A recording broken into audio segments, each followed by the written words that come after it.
Toliau vis dar tebetęsiu savo senų memuarų iliustravimą piešiniuose.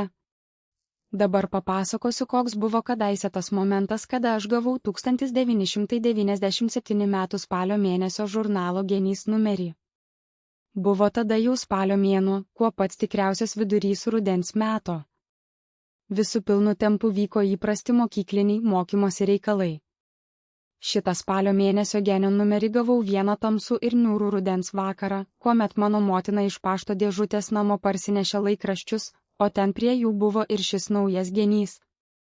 Eilinį kartą ir vėl man buvo daug džiaugsmo tą žurnalą skaityti.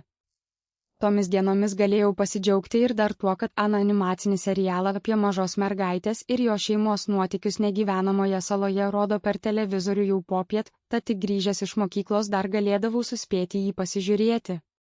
Tačiau prie šito aš jau greta turėjau ir kitą gerą serialą, favoritą. Tai australų serialas jaunimui, Neramioji gimnazija Heartbreak High.